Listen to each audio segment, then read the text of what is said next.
Webkinz is an online series that has been around for nearly 20 years. Millions of people have played and experienced the best of what this game has to offer. However, almost nobody who's played it truly has recognized the potentially intense world found in it. So join me today as I unravel what Webkinz truly has to offer. Hi everybody, I'm here in an abandoned brick building in the middle of Illinois. I had to flee east after the incidents from these past few weeks, so of course, I had to find somewhere else. So, while I'm here, let's truly take a gander at the wonderful world of Webkinz. Webkinz takes place in the town of Kinsville. All events, buildings, games, and basically anything that can be found within the town is here. What makes Webkinz specifically unique is what you have to do in order to actually play. You see, where other games are free to play, in order to play Webkinz, you actually gotta buy a Webkinz and then use the code it comes along with to have it connected to your account. So for the sake of this, I'll have to grab a goober of my own. This isn't my first time having a Webkinz of my own, however. When I was a really young youngster in elementary school, I remember the teachers handing out like tree frogs one year and clownfish for another for some event. It was probably for like a box top competition or something, but like not every kid got one, which gave my first grade self a severe feeling of power against my peers. I don't remember why we had them, but we had them. And then I lost them and I'll never see them again. This is Smoogle Glinderpatch. He's my new Webkinz. He's blue, green, and even has horns. Technically, the game's story starts whenever you adopt your first Webkinz, meaning that the point in this timeline for starting this is between the game's launch and whenever you're seeing this. So this event occurs somewhere between April 15th, 2005 and the heat death of the universe. When you start this game, Miss Birdie the Webkeeper brings you to your house and truly introduces you to your Webkinz. This is where I learned that Smoogle likes to eat strawberries and also even has hair. After this, Miss Birdie gives you $3,000 and then skedaddles. From here, you can do virtually whatever you want. There's not necessarily an objective or an enemy, just buy stuff for your Webkinz and do stuff for your Webkinz, like for example, immediately apply them for employment like I did with Smoogle. Unfortunately, his resume is a bit lackluster and his face isn't doing him any favors, so in order to actually be ready for a job, I had to take my lovable bastard child to elementary school, but you can only take so many classes in a day, meaning you have to keep coming back. Like a school. A lot of Webkinz relies on you putting in the daily effort to keep your Webkinz happy and healthy, while also earning more cosmetics and accessing more content. And every part of the game takes this approach, like the stories with the weird humanoid shopkeepers that make me feel more uncomfortable than they should with their soulless beady eyes of death, for example, change what they sell and provide every day, encouraging you to keep coming back. Or you can spend real-world money to speed up the wait times within the game. Plus, from where I grew up at the very least, Webkinz could be found literally everywhere in retail, from the big ol' Walmart to the smallest of tourist stores. Webkinz as a product worked phenomenally for double whammy gifts for kids. They worked as toys and as in-game content. Plus, there's over 1,000 unique Webkinz, and it's encouraged to raise a ton of them on single accounts. This isn't even mentioning the sheer amount of playable games in the arcade. Another great way to make Webbucks. There's over 70 unique playable games that I personally found myself enjoying while Smoogle sat in the corner like the sad lump he is. He doesn't just look like he was dropped as a baby, he looks like he was football spiked onto tiled floor, used as a bowling ball, stuck in a washing machine for 3 hours, and chews on trees for fun. I love the guy, but I also don't. A lot of the arcade games are relatively simple, but some of them are very obviously clones. You got Frogger, you got Pac-Man, a puzzle game I forgot the name of, and even 2048. Though I would be lying if I said I did not unenjoy a lot of these games, even with some of their sound effects being super aggressive for no real reason. Like, just imagine playing a quiet game of Cash Cow and past bedtime and then that happens. But there's so many gems here, honestly, like a really solid collection on top of a solid MMO. Where else can I save a living tree with green wood from a butterfly allergy? Where else can I launch Smoogle to the moon on the laggiest doodle jump game of all time? Where else can I do whatever this was? Out of all the games though, my personal favorites included this one where you survive as an ant, a one where you shoot smoothies, and especially the one where you hit this thing. What kind of animal is that?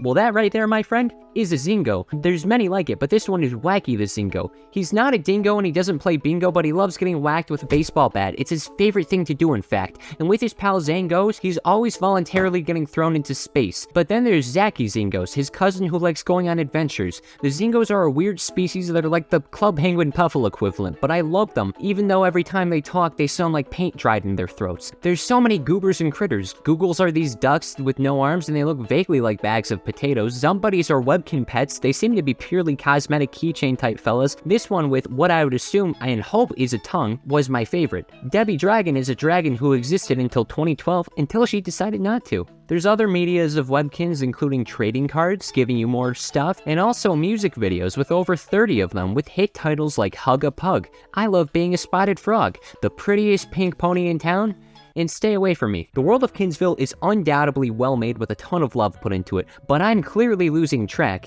You came here to learn what's actually going on in the story of Webkinz. What makes everything tick in this way? What are the struggles? What's the main course? Well, it all started with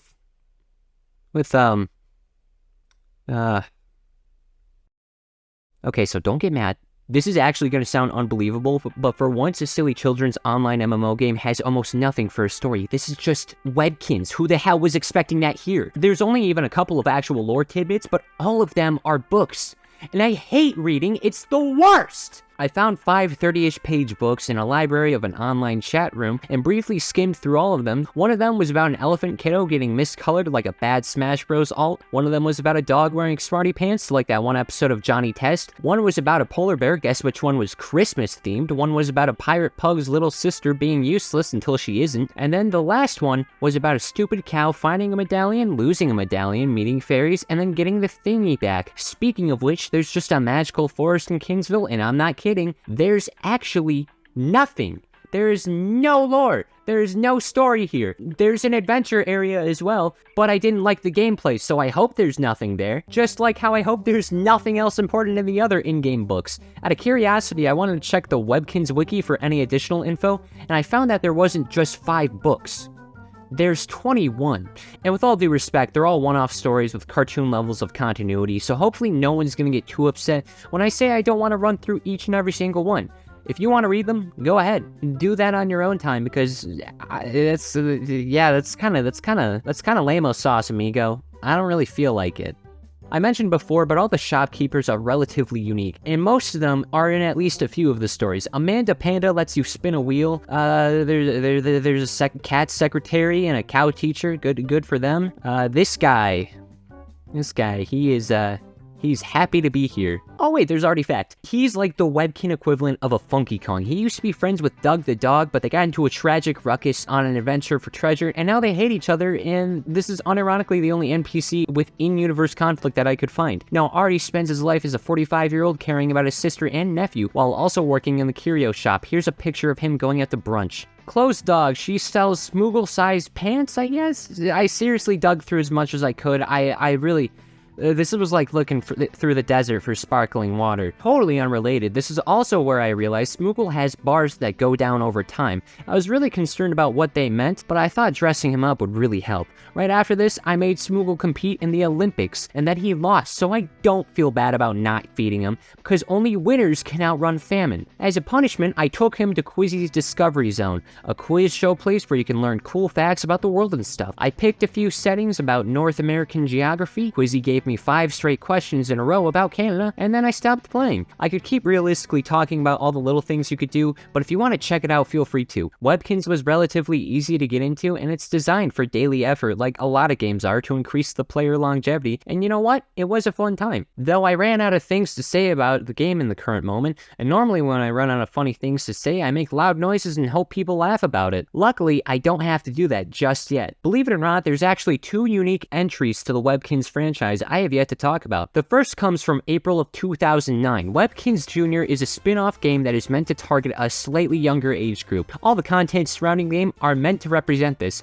with a smaller version of Kinsville compared to the main game one, and the actual toys being larger so like little kids could just sleep with them and make them all crusty and stuff. There's even some unique NPCs, like that moose that just stares, and I straight up couldn't find their name. They were very close to being lost media, actually. General gameplay is essentially, from the looks of it, a baby Webkinz. It's a good way to trick young kiddos into thinking they're playing Webkinz just like their cool older siblings. Unfortunately, on January 31st, 2018, the game would shut down, and honestly, it's better than getting rid of the main game if we're being totally honest. And though it was a bit strange, it's also a fairly valid game, so I can give it that. But that game shutting down is not necessarily a problemo, because soon after, the next major installment of the Webkinz universe would come into fruition not even 2 years later. On October 23rd, 2020, the game Webkinz Next would be a thing, and wouldn't you know it, It sure does exist. Before I could play it though, I was hit with a tragic tragedy of not being able to use Smoogle in the game for 2 reasons. The first is that Webkinz are locked to a single account on a single game, and also probably for reasons like sprite sheets versus 3D models. Webkinz are locked to a single account on a single game, meaning that they can't really transfer between the two, and also probably for reasons like sprite sheets versus 3D models. The amount of playable Webkinz went from literally thousands to 8 at the time of launch. The only way Smoogle species, the Midnight Monster, is represented as a whole is in this frame picture at the start of the game. Look right there. There he is. With that being said, Smoogle is officially a liability to me. And with that being said, I need to make an example out of him.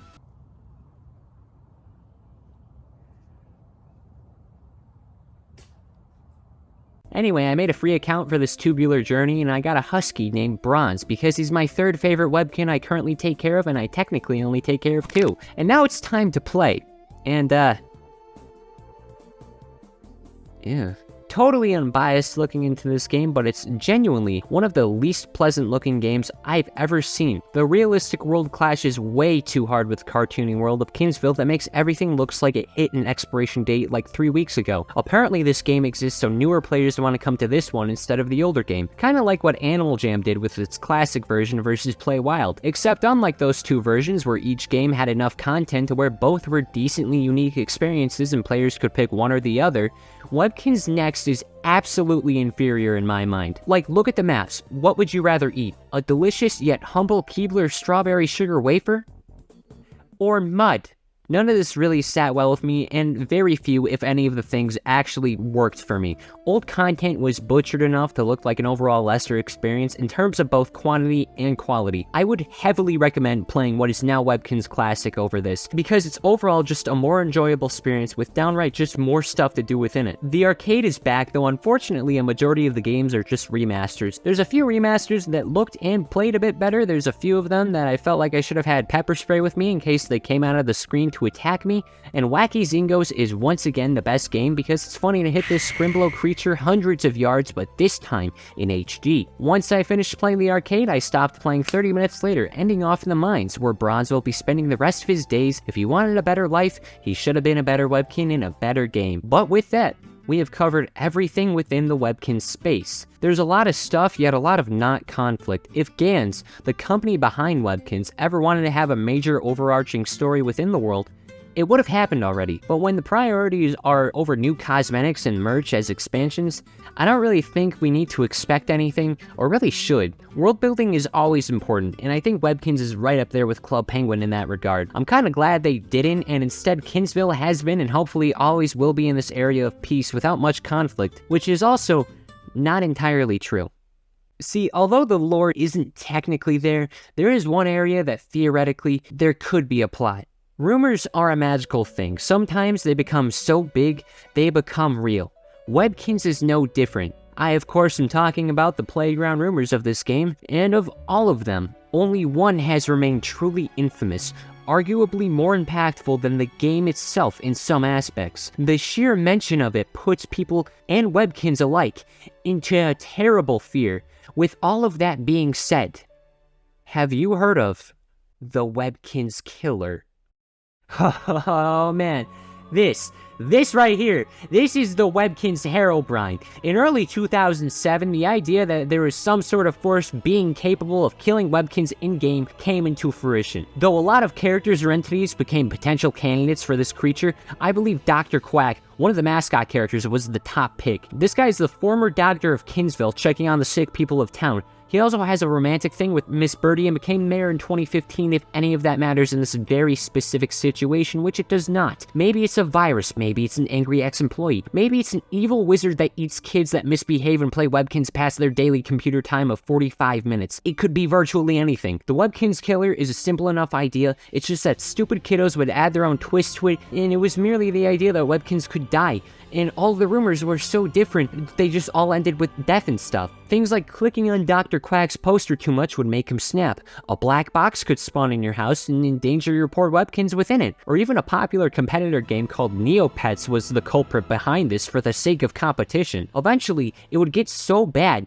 the web developers had to step up and say something. Here's where it was all gonna be revealed. Would the Webkinz in-game actually be in danger? Were the killers actually real? And no, dumbass! Why would any of that be real? This is a game meant for children. The only killer was Dr. Quack's killer Drip because he's dripping swag like a broken faucet. Otherwise, of course not. That's the dumbest playground rumor I've ever heard. And it's a good thing we have schools because the children who genuinely believe this are probably like accountants now or something. And even then, the mere rumor almost ruined the game's momentum. Like moms hear their kids talking about dead animals from the computer and they're going, oh, it's from Webkinz. That's how Webkinz get banned from your house growing up. Thankfully, it would all eventually wash over with some time and a little sprinkle and dash of common sense, with stuff like safe chats and those name maker wheels among other tools being implemented to emphasize the safe environment for all ages, eventually allowing the Webkinz world to eliminate the biggest actual threat found within it. I'm just glad that Gans and Webkinz as a whole was actually able to recover from all of this. Otherwise, where else was I gonna play Booger Gets an A? The game about helping the dog Booger get an A? Within the world, there's no such thing as a Webkinz killer, because nobody has deliberately gone out of their way to kill a Webkinz. Wait a minute. I don't remember why we had them, but we had them. And then I lost them and I'll never see them again. With that being said, Smoogle is officially a liability to me. And with that being said, I need to make an example out of him. I love killing Webkinz. It's my favorite thing to do. Oh my god. I think I might be the Webkinz killer. I don't even think I can forgive myself this time. I hate myself now. How could I love my Webkinz and not kill them if I can't even love myself? Even worse, I don't think it's just me. Part of the problem with Webkinz are the fact that they're digital. Anyone who lost an account, stopped playing, or both, are responsible for the loss of a life in the Webkinz world. Although my kill count is 3, 2.5, Smoogle's only dead inside, plus Bronze, who I proudly disown in the mines so he doesn't count, it's not just me. We're all the Webkinz killer. You heard me. Me, you, the lunatic who drenched their Webkinz in milk and drank the milk and slammed the Webkinz against the wall to make a loud thud, especially them. On one hand, we all killed Webkinz. On another, no we didn't, because Webkinz are immortal. They'll just be alone until the end of time, which is an equally terrible fate, unless they come from a paid account. In that case, your Webkinz gets deleted after 2 years of inactivity. It's because of all of this that by all means, we're all accountable, not for the death of Webkinz, but for the death of Webkinz around the world. And with the production of Webkinz toys being ended in 2019, the physical copies of Webkinz companions are officially an endangered species. Though digital ones can still be purchased, it's not quite the same. I'm sorry to my dear Smoogle for being a bad dude with an attitude.